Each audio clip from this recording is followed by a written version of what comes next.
Bismillahirrahmanirrahim. Assalamualaikum warahmatullahi wabarakatuh. Hamdan wa syukranillah, salatan wa salaman ala rasulillah, la haula wa la quwata illa billah, amma ba'du.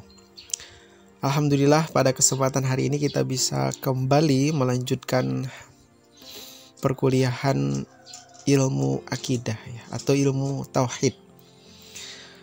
Yang pada pertemuan-pertemuan sebelumnya kita sudah bahas tentang berbagai upaya menuju tauhid kepada Allah. Setidaknya ada 8 yang sudah kita bahas. Di antaranya ada taubat yang merupakan titik awal yang harus kita lalui untuk bisa mencapai ketauhidan kepada Allah, yang kemudian dilanjutkan dengan upaya-upaya yang lain, yaitu ada sabar, syukur, ridho, dan sebagainya. Diharapkan dengan memahami dan mempelajari upaya-upaya menuju tauhid tersebut, kita bisa mencapai ketauhidan kepada Allah dengan benar juga. Nah, pada materi kita pada hari ini, kita akan mencoba untuk mengetahui berbagai hal yang justru merusak ketauhidan kita kepada Allah. Jadi materi ini menurut saya sangat penting untuk kita fahami dan kita ketahui, agar kita bisa menghindarkan diri dari hal-hal yang justru merusak ketauhidan kepada Allah. Jadi kita bangun dulu ketauhidan, setelah itu kita fahami hal-hal apa saja yang dapat merusak dari ketauhidan itu.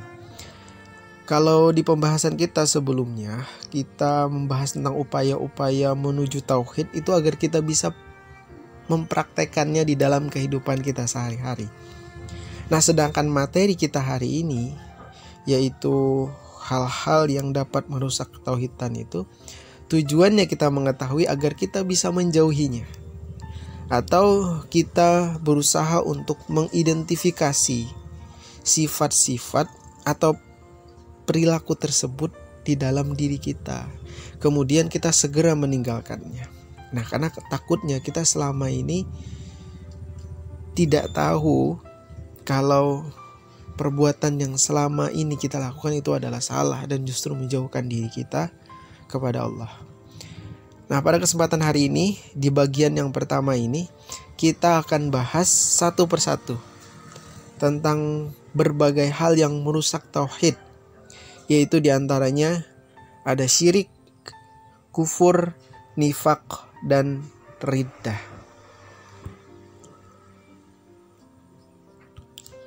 Baik, kita bahas yang pertama, yaitu syirik ya. Apa itu syirik? Mungkin ini bukan hal yang asing lagi bagi teman-teman. Jadi sudah banyak yang paham ya. Tapi kita bahas lebih dalam lagi. Apa itu syirik? Jadi syirik ini lawannya dari tauhid ya. Jadi kebalikannya dari tauhid. Yang artinya apa? Menyekutukan Allah atau menganggap ada kekuatan lain selain Allah. Itu syirik. Jadi kalau pada tauhid kita hanya menganggap Allah itu nomor 1 dalam hidup kita, atau bahkan satu-satunya di dalam hidup kita. Kalau syirik justru sebaliknya, kita menganggap ada kekuatan lain, ada zat lain, ada hal yang lain yang mempunyai kekuatan selain dari Allah.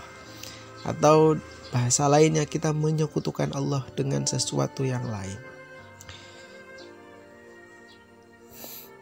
Jadi artinya syirik ini, kita menganggap ada Tuhan dalam tanda petik ya, yang mempunyai kekuatan atau kemampuan layaknya Allah. Nah, itu disebut sebagai syirik.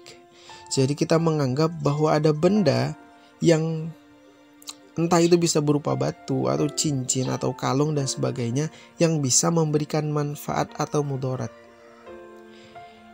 Karena kalung ini loh ya, saya awalnya sakit jadi sehat. Nah, itu contoh syirik. Karena cincin ini ya, saya terhindar dari mara bahaya. Jadi saya kecelakaan tidak jadi gara-gara cincin ini. Nah, padahal kalau dalam ketauhidan kita meyakini bahwa Yang memberi manfaat atau mudorot itu hanya Allah. Tidak ada yang lain. Siapapun tidak akan pernah bisa. Hanya Allah yang bisa memberikan manfaat atau mudorot.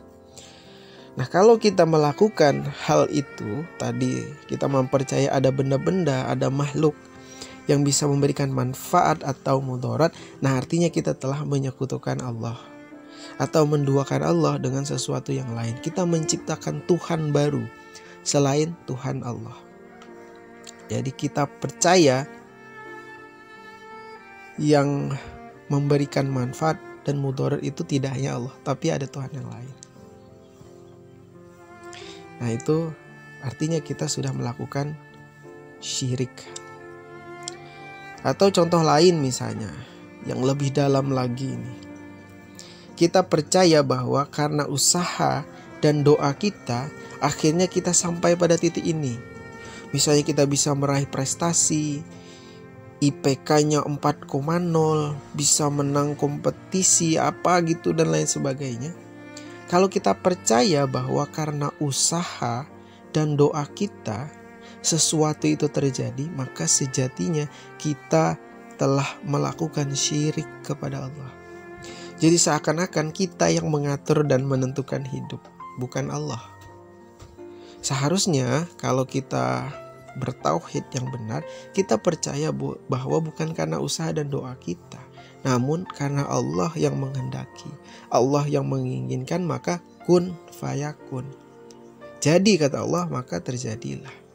Nah, itu keyakinan dalam ketauhidan. Tapi ketika kita meyakini itu tidak ada kaitannya dengan Allah, ini karena usaha dan doa saya, kita sudah terjerumus ke dalam lubang kesyirikan.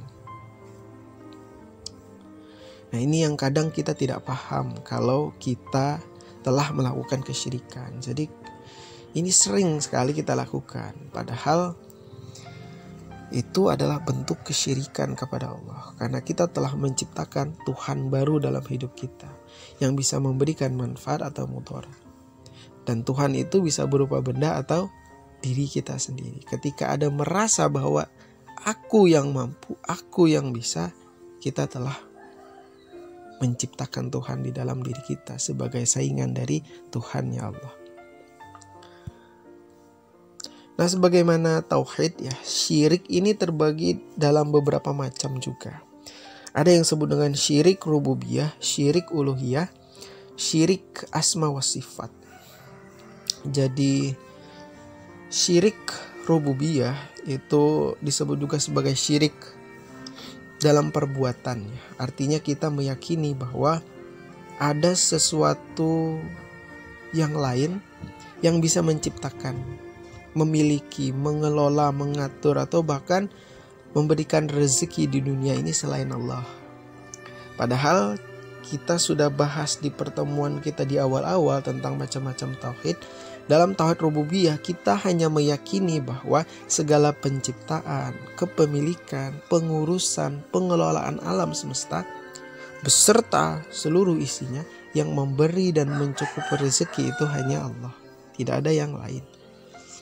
Nah, kalau kita meyakini ada yang lain yang menciptakan, memiliki, mengatur, mengelola, memberikan rezeki, artinya kita telah melakukan kesyirikan kepada Allah. Kita menduakan Allah dengan Tuhan yang lain. Jadi kita ciptakan Tuhan baru yang menciptakan, memiliki, mengurus, mengelola, memberi dan mencukupi rezeki di alam semesta ini selain Allah. Selain itu ada juga syirik uluhiyah atau syirik dalam ibadah, yaitu bahwa baik sholat, puasa, zakat, haji atau ibadah-ibadah lainnya tujuannya bukan hanya karena Allah, namun ada tujuan yang lain atau karena hal yang lain. Misalnya tujuannya ingin dipuji. Jadi sholat itu kan lillahi ta'ala, usolli fardul maghribi salasa rakaatin adaan lillahi ta'ala, karena Allah ta'ala. Saya sholat nih ya karena Allah yang menyuruh. Tapi ketika sholatnya karena ingin dipuji orang, biar dianggap soleh, datang ke masjid biar dianggap orang baik tujuannya, nah itu sejatinya kita telah melakukan kesyirikan kepada Allah. Karena tujuannya bukan hanya karena Allah, tapi ada tujuan yang lain. Apalagi tujuannya bukan karena Allah, tujuannya karena yang lain. Nah, itu syiriknya dapat. Kemudian ada lagi syirik asma wa sifat ya. Ini juga kaitannya dengan syirik dzat wal af'al. Jadi asma wa sifat dzat wal af'al itu hampir sama saja ya. Jadi pecahannya dari asma wa sifat itu adalah dzat wal af'al. Apa itu syirik asma wa sifat? Kalau kita fahami dalam tauhid asma wa sifat yang sudah kita bahas di pertemuan dulu di awal-awal, kita percaya dan meyakini bahwa segala sifat Allah dan menafikan segala sifatnya makhluk atau manusia. Maka syirik asma wa sifat itu berarti kita percaya atau meyakini bahwa makhluk ini memiliki sifat-sifat ketuhanan. Sifat-sifat ketuhanan itu apa? Yaitu sifat-sifat yang dicerminkan dalam sifat-sifat 20 itu ya. Bahwa Allah itu qadir, yaitu kuasa atau mampu. Lawannya kan ajzun, lemah. Lawannya itu siapa? Lawan dari sifatnya qadir itu yaitu makhluk manusia. Manusia itu maksudnya apa? Lemah. Jadi kebalikan dari sifat Allah qadir, mampu, itu adalah sifatnya manusia yaitu ajzun atau lemah. Ketika manusia merasa dirinya kuasa, dirinya mampu, dirinya merasa bisa berdiri sendiri, nah, artinya kita sudah melakukan kesyirikan. Kenapa? Karena seharusnya itu hanya sifat yang dimiliki oleh Allah. Kemudian kita mencoba untuk mencuri sifat itu dan menganggap kita merasa mampu bisa. Oh, berarti kita sudah memposisikan diri kita sebagai Tuhan. Ada Tuhan selain Allah, yaitu apa? Diri kita sendiri. Nah, misalnya Allah itu kan sifatnya apa? Melihat ya kan? Basir. Lawannya itu kan Allah itu buta, tidak bisa melihat. Lawannya dari basir itu siapa? Itu manusia, makhluk. Makhluk itu sejatinya tidak bisa melihat. Penglihatannya itu adalah penglihatan yang diberikan oleh Tuhan. Ketika manusia merasa bahwa ini loh mataku, ini mataku ya terserah aku mau ngapain, mau aku lihat apa aja. Nah, itu sejatinya dia sudah merasa bahwa aku yang melihat, bukan Allah lagi. Nah, itu sejatinya kita sudah melakukan kesyirikan. Namun syirik ini sangat tersembunyi kadang. Kadang kita tidak merasa kalau kita telah melakukan kesyirikan kepada Allah. Nah, jadi itu adalah macam-macam syirik ya. Jadi lawan dari tauhid berarti itu syirik. Ketika kita meyakini ada kekuatan lain selain Allah, oh berarti kita melakukan kesyirikan. Ketika kita menganggap Tuhan itu bukan satu-satunya dalam hidup kita, ada uang. Nah, itu. Kalau kita punya uang, kita punya segalanya. Nah, itu kita telah melakukan kesyirikan. Kenapa? Karena yang mampu melakukan segalanya itu hanya Allah. Ketika kita meyakini bahwa ada uang yang bisa melakukan segalanya, kita telah menyekutukan Allah dengan uang. Na'udzubillah min dzalik. Nah, jadi syirik ini bukan hal yang sepele ya. Jadi bukan hal yang kecil. Allah dan Rasulnya itu sangat mencela perilaku syirik dan dinilai sebagai dosa besar yang tidak akan pernah diampuni oleh Allah sampai meninggal dunia jika kita tidak melakukan pertobatan. Dosa lain, tidak sholat, tidak puasa, itu barangkali bisa saja tertutupi oleh kebaikan yang lain. Jadi Allah ridho. Kenapa? Karena ada kebaikan yang lain yang kita lakukan. Tapi bukan berarti kita tidak sholat juga. Tapi barangkali saja Allah bisa memaafkan dosa-dosa itu. Tapi ketika syirik sampai mati kita tidak melakukan pertobatan itu, maka Allah tidak akan pernah mengampuni. Tetap Allah akan jadikan itu sebagai sebuah kesalahan dan dosa besar yang tidak diampuni. Ini sebagaimana yang Allah sampaikan dalam Quran surah An-Nisa ayat 48. Kata Allah, innallaha la yaghfiru ayyushraka bihi wa yaghfiru ma duna dzalika liman yasha wa may yusyrik billahi faqad iftara isman 'azima. Sesungguhnya Allah itu tidak akan mengampuni dosa syirik dan Dia mengampuni segala dosa yang selain syirik itu. Bagi siapa yang dikehendakinya, barang siapa yang mempersekutukan Allah, maka sungguh ia telah melakukan dosa yang teramat besar. Nah, selain itu, Perilaku syirik ini juga merupakan sumber dari segala ketakutan dan kesengsaraan dalam hidup.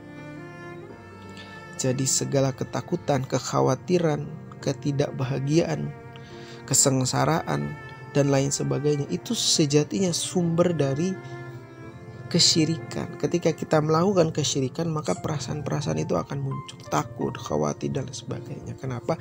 Karena kita menganggap ada sesuatu yang lain dari Allah. Ada yang mampu dibanding Allah, ada yang mengatur selain Allah, maka kita akan merasa pusing sendiri, kacau sendiri hidup kita. Nah, ini sebagaimana disampaikan oleh Al-Quran, surah Al-Imran ayat 151. Sanulqi fi qulubil ladina kafarur ru'ba bima asyraku billahi ma lam yunazzil bihi sultana wa ma'wahumun nar wa bi'sa maswaz zalimin. Akan kami masukkan ke dalam hati orang-orang kafir itu rasa takut, disebabkan mereka itu mempersekutukan Allah dengan sesuatu yang Allah sendiri tidak menurunkan keterangan tentang itu. Tempat kembali mereka adalah neraka, dan itulah seburuk-buruknya tempat tinggal orang yang zalim. Jadi kalau teman-teman sering nonton acaranya Ustadz Danu itu menarik ya, bahwa banyak orang itu mengalami berbagai macam sakit, berbagai macam gangguan jin, itu tidak lain karena telah melakukan kesyirikan. Jadi ketika di dalam hati seseorang itu tidak ada Allah, maka yang mengisi itu adalah jin, yang mengisi itu adalah iblis. Ketika jin dan iblis yang mengisi hati seseorang, maka yang terjadi hidupnya akan penuh dengan gangguan, kesengsaraan, ketakutan, kekhawatiran. Jadi yang menarik ya, banyak orang yang mengalami gangguan jin itu bukan orang yang melakukan maksiat. Justru orang yang melakukan ibadah, banyak melakukan amalan-amalan, bacaan-bacaan, sholat, puasa, tapi tujuannya bukan karena Allah. Ketika tujuannya bukan karena Allah, maka setan yang masuk ke dalam hatinya.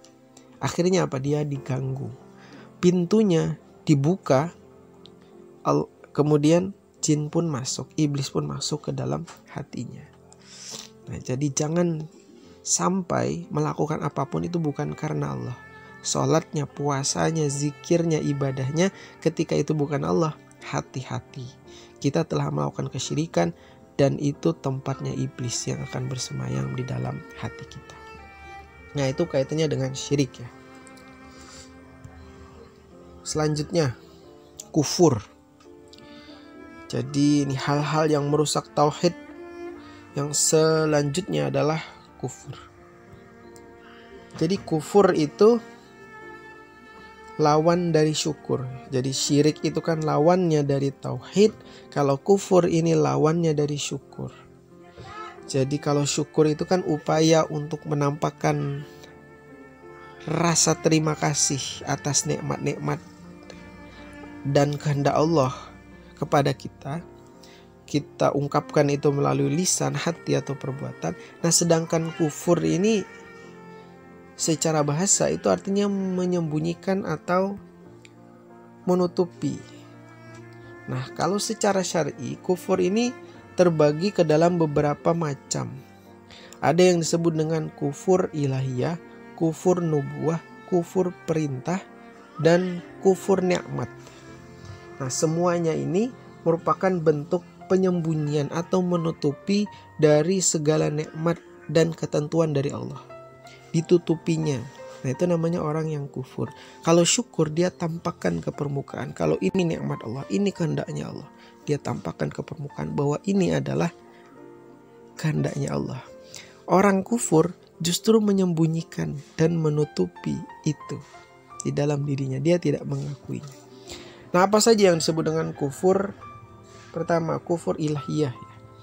Jadi kalau kufur ilahiyah itu artinya dia mengingkari akan adanya Allah yang menciptakan, yang mengatur, yang bermain dan campur tangan di dalam hidupnya. Dia tidak akui itu, bahwa ada Allah yang mengatur, yang mengelola, yang bermain dan campur tangan di dalam hidup manusia.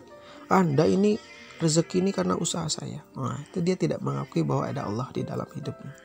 Jadi ini sifatnya umum kufurnya. Saya pokoknya belajar sendiri.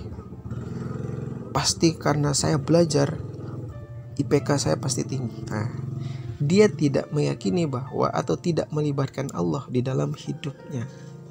Seakan-akan IPK-nya tinggi itu karena usaha dan kerja kerasnya. Nah, itu orang kufur. Jadi tidak meyakini atau mengingkari adanya Allah di dalam hidupnya. Ada lagi dengan kufur nubuwah. Jadi mengingkari misinya Nabi Muhammad sebagai Rasul yang menyampaikan wahyu dari Allah kepada seluruh alam, termasuk pada manusia. Misalnya Al-Quran dan hadis menyuruh kita untuk sholat, kita tidak mau. Al-Quran dan hadis menyuruh kita puasa, kita enggan. Al-Quran dan hadis menyuruh kita zakat, kita menolak. Dan kita disuruh haji, kemudian kita abai. Nah, itu contoh kufur nubuwah. Bahwa kita mengingkari terhadap perintah-perintah Allah maupun perintah dari Rasulnya.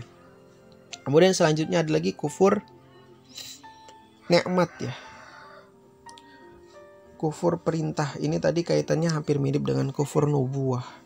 Jadi mengingkari perintah dan anjurannya dari Allah dan Rasulnya. Sedangkan kufur nikmat, nah ini yang sering kita lakukan. Jadi mengingkari atau mendustakan nikmat-nikmat Allah. Ia percaya bahwa rezeki itu dari kerja kerasnya. Nah, itu kufur nikmat. Ia merasa dia yang mencukupi kebutuhan keluarganya, anak istrinya. Nah, itu namanya kufur. Dia tidak percaya dan meyakini bahwa yang memberi rezeki dan mencukupi rezeki itu untuk dirinya dan keluarganya adalah Allah. Tapi dia meyakini itu karena dirinya, karena usahanya, kerja keras. Atau dia meyakini misalnya mata ini adalah matanya, telinga ini telinganya, hidup ini hidupnya. Jadi sama sekali tidak melibatkan atau menyandarkan apa yang dia miliki itu kepada Allah. Sehingga ia melakukan apapun dalam hidupnya itu atas dasar kehendak nafsunya. Tidak digunakan sesuai dengan keinginan dan kehendaknya Allah. Nah, ini termasuk kufur nikmat. Ya, ini telingaku, ya terserah aku dengarkan apa aja. Ya, ini mataku, ya terserah aku mau lihat apa aja. Ini hidupku, ya terserah aku mau lakukan apa saja dalam hidupku. Tidak melibatkan Allah, tidak mempertimbangkan keinginan dan kehendaknya Allah. Nah, itu disebut dengan kufur nikmat. Jadi ini kita sadari atau kita tidak sadari, ini sering kita lakukan dalam hidup. Jadi kita itu jangan mengira bahwa kufur atau orangnya itu kan kafir itu hanya julukan bagi orang-orang yang non-muslim. Ya, hati-hati. Kenapa? Karena ternyata kufur atau kafir ini pun banyak dilakukan oleh orang Islam sendiri. Jadi kafir itu julukannya tidak hanya bagi orang non-muslim. Orang Islam sendiri itu bisa juga melakukan kekafiran dan dijuluki kafir oleh Allah. Kenapa? Karena dia mengingkari nikmatnya Allah. Dia mengingkari kehadiran Allah di dalam dirinya. Bertuhan sih iya. Oh iya, saya menyaksikan bahwa Allah itu adalah Tuhan, Rasul itu adalah Nabi, dan Muhammad itu adalah Nabi dan Rasul. Tapi dalam prakteknya dia tidak melibatkan Allah di dalam hidup. Nah, itu bentuk kekafiran sejatinya. Jadi sikap atau perbuatan kufur ini merupakan hal yang paling dibenci dan dimurkai oleh Allah. Dan di dalam beberapa ayatnya Allah mengancam orang yang kufur ini atau kafir ini, dia masuk neraka kekal abadi selamanya.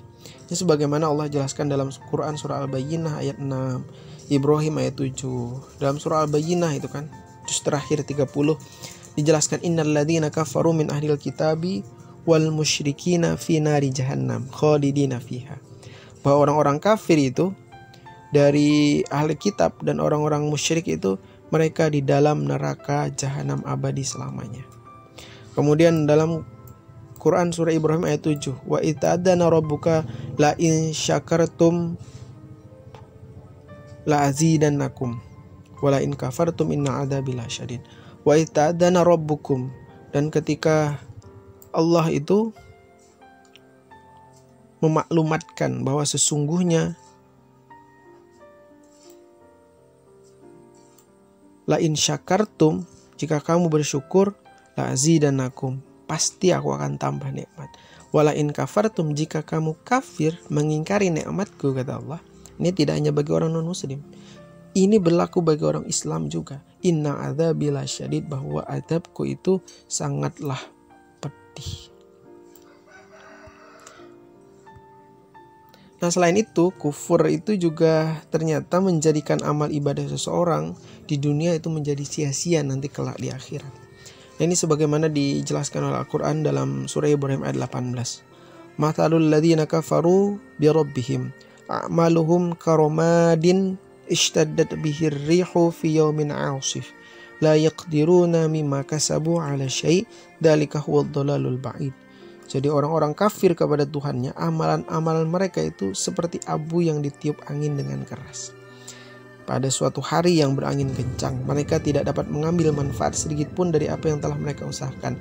Yang demikian itu adalah kesesatan yang jauh. Jadi sia-sia, sebagaimana abu yang ditiup oleh angin, hilang begitu saja amal ibadahnya. Kenapa?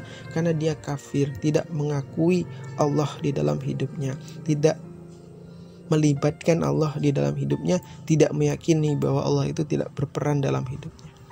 Jadi apapun amal ibadahnya sejatinya tidak akan diterima oleh Allah. Kenapa? Karena tidak ada Tuhan di dalam hidupnya, meskipun dia mengaku ada Tuhan.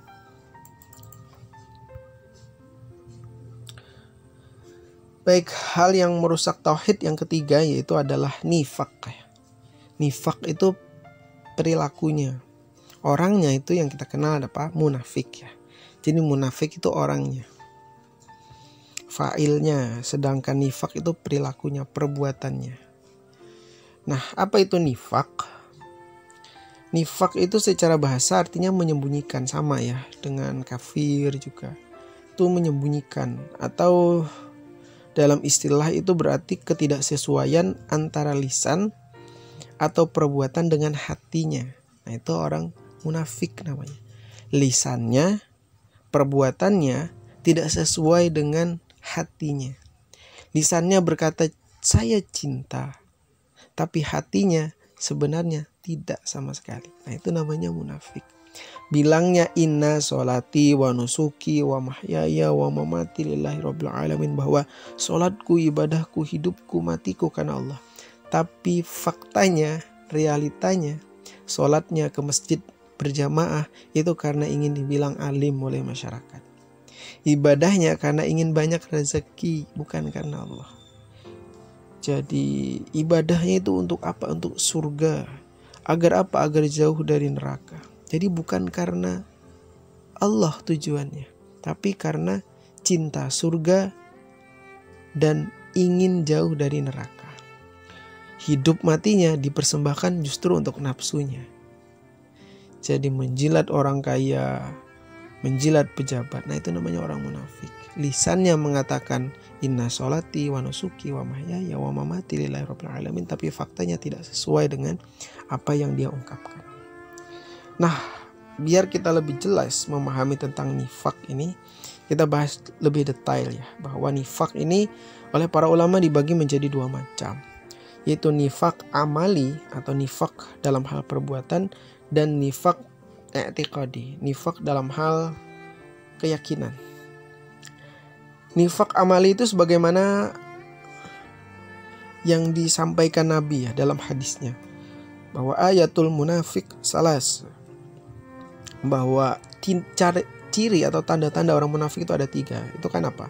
Ketika dia berbicara berdusta, wa idza hadasa kadzaba. Kemudian ketika dia berjanji, dia ingkar. Ketika diberi amanat, wa idza tumina khona, dia kemudian khianat.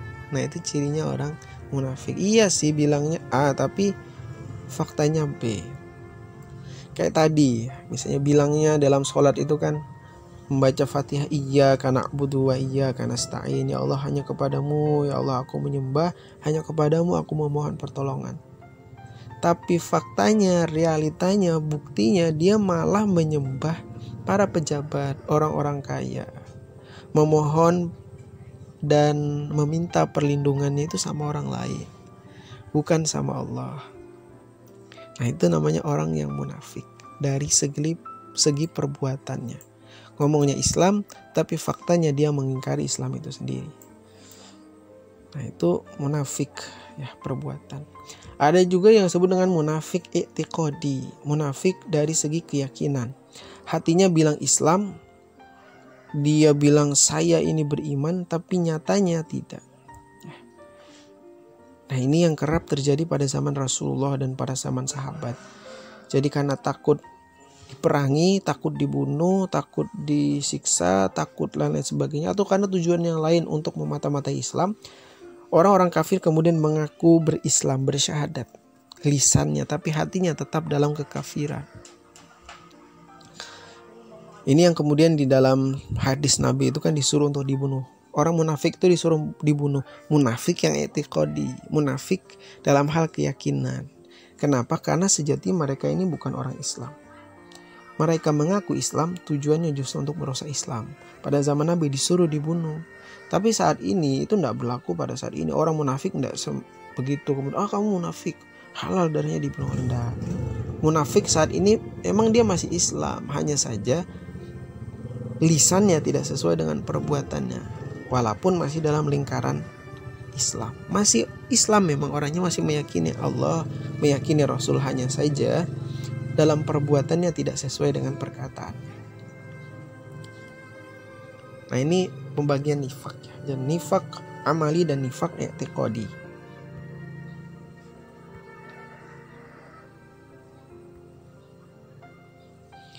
Nah, agar kita lebih mudah untuk mengidentifikasi orang munafik, jadi Al-Quran itu memberikan ciri-cirinya. Ciri-ciri orang munafik. Ini sebagaimana Al-Quran jelaskan dalam Al-Baqarah ayat 8-12. Jadi kata Al-Quran, wa minan nasi may yaqulu amanna billahi wal yawmil akhir wa ma hum bimu'minin. Pertama, cirinya apa? Di antara manusia ada yang mengatakan kami beriman kepada Allah dan hari kemudian. Padahal mereka itu sesungguhnya orang-orang yang wa ma hum bimu'minin. Mereka itu bukan orang yang beriman. Jadi hanya mengaku-ngaku orang yang beriman. Yukhadi'unallaha walladzina amanu wa ma yakhda'una illa anfusahum wa ma yash'urun. Mereka hendak menipu Allah dan orang-orang yang beriman, padahal mereka hanya menipu diri mereka sendiri sedang mereka tidak sadar. Ciri yang kedua, mereka hendak menipu Allah, tapi sejatinya mereka menipu diri sendiri. Fi qulubihim maradun fazadahumullahu marada wa lahum adzabun alim. Di dalam hati mereka itu ada penyakit. Itu penyakit munafik tadi.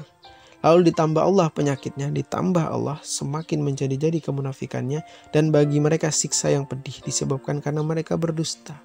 Lisannya tidak sesuai dengan hatinya. Kemudian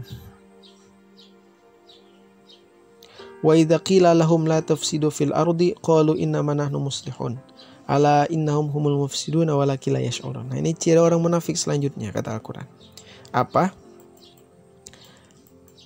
Bila dikatakan kepada mereka, jangan kamu berbuat kerusakan di muka bumi. Mereka kemudian menjawab, enggak, kami ini sesungguhnya orang-orang yang melakukan perbaikan. Kata Allah apa? Ingatlah, sesungguhnya mereka itu adalah orang-orang yang melakukan kerusakan, tetapi mereka tidak sadar. Mereka mengaku melakukan perbaikan, tapi sejatinya mereka melakukan kerusakan di dunia. Nah, itu ciri-ciri orang munafik. Nah, selain itu, yang perlu kita pahami tentang munafik bahwa nifak itu merupakan tindakan yang tidak hanya dari aspek moral itu sangat hina, tapi juga Islam sangat mengecam. Al-Quran maupun hadis itu menganggap orang-orang munafik ini sebagai orang-orang yang hina dan dibenci oleh Allah di dunia maupun di akhirat. Al-Quran surah An-Nisa ayat 145. Innal munafiqina fid darkil asfali minan nar walam tajida lahum nasira. Bahwa orang-orang munafik itu ditempatkan di tingkatan yang paling bawah, paling dasar dari neraka, dan kamu tidak akan sesekali mendapatkan pertolongan dari siapapun. bagi mereka itu, bagi orang-orang yang munafik. Jadi tidak mendapatkan pertolongan sedikit pun. Itu kaitannya dengan munafik, nifak ya. Salah satu di antara yang merusak keimanan. Dan yang terakhir adalah riddah. Jadi riddah ini istilah lainnya itu murtad ya. Jadi teman-teman mungkin fahamnya tentang murtad. Riddah itu perilakunya, murtad itu orangnya. Jadi ini istilah yang diberikan untuk menyebut orang yang keluar dari Islam, baik dalam bentuk perbuatan, lisan maupun hati. Jadi ini bedanya dengan kafir ya. Kalau murtad itu sebelumnya berislam, sebelumnya dia beriman kepada Allah dan Rasulnya, kemudian menyatakan keluar dari Islam, itu murtad. Kalau kafir itu memang sejak awal dia tidak beriman kepada Allah dan Rasulnya. Ini kafirnya yang kafir etikad ya, kafir dari segi keyakinan dia, bahwa dia menolak Allah sebagai Tuhan mereka. Ini jenisnya kafir yang etikad ya. Jadi kalau murtad itu awalnya dia beriman, awalnya dia berislam, tapi kemudian keluar. Atau bedanya dengan munafik. Jadi munafik i'tiqadi tapi ya. Jadi munafik akbar. Kalau munafik itu kan masih samar-samar. Lisannya mengucapkan Islam tapi hatinya menolak atau hatinya tidak Islam, tidak beriman. Kalau murtad ini secara terang-terangan, hatinya, lisannya, perbuatan itu menyatakan keluar dari Islam, tidak lagi beriman kepada Allah dan Rasul. Nah, murtad ini disebut sebagai puncak dari kerusakan ketauhidan seorang, bahkan hilang sama sekali ketauhidannya, disebabkan oleh riddah ini, keluarnya dari Islam. Maka segala amal ibadahnya tidak akan lagi diterima dan dikecam oleh Allah sebagai orang-orang yang merugi. Ali Imran ayat 85. Wa may yabtaghi ghairal islami dinan fala yuqbalu minhu wa fil akhirati minal khasirin. Barang siapa mencari agama selain agama Islam, maka sekali-kali tidak akan diterima amal ibadahnya dan dia di akhirat termasuk orang-orang yang merugi. Nah, ini betapa ruginya kita kalau melakukan riddah atau murtad, keluar dari Islam. Dan yang terakhir juga kita mesti ketahui tentang murtad ini, bahwa amal ibadahnya juga tidak akan diterima lagi, tidak akan diperhitungkan lagi oleh Allah. Walaupun amal dan ibadahnya segudang, setiap hari dilakukan untuk amal kemanusiaan, tapi ketika dia keluar dari keislaman, maka semuanya akan gugur, semuanya akan lenyap karena disebabkan oleh kemurtadannya. Ini sebagaimana dijelaskan dalam Al-Quran surah Al-Baqarah 217. Wa may yartadid minkum an dinihi fayamut wa huwa kafirun. Barang siapa yang murtad di antara kamu dari agamanya lalu dia mati dalam kekafiran, fa ulaika habitat a'maluhum fid dunya wal akhirah. Maka mereka itulah yang sia-sia amalnya di dunia dan di akhirat. Wa ulaika ashabun nar, dan mereka itulah penghuni neraka, wa hum fiha khalidun, dan mereka kekal abadi selamanya di sana. Itu orang-orang yang riddah, keluar dari keislaman. Nah, jadi itu 4 ya hal-hal yang merusak ketauhidan yang sudah kita bahas tadi. Jadi diharapkan, saya harapkan juga kepada teman-teman, untuk saya pribadi juga, semoga setelah kita memahami 4 hal ini kita bisa terhindar dari hal-hal yang tersebut, atau bahkan kita segera menjauhinya atau meninggalkannya apabila hal-hal tersebut ada bersemayam di dalam diri kita. Karena ini tidak hanya merusak tauhid, tapi juga akan menghapus segala amal dan perbuatan kita di dunia dan di akhirat. Sekian, salah hilapnya saya mohon maaf. Wallahu muwaffiq, Allahu a'lam bishawab. Wassalamualaikum warahmatullahi wabarakatuh.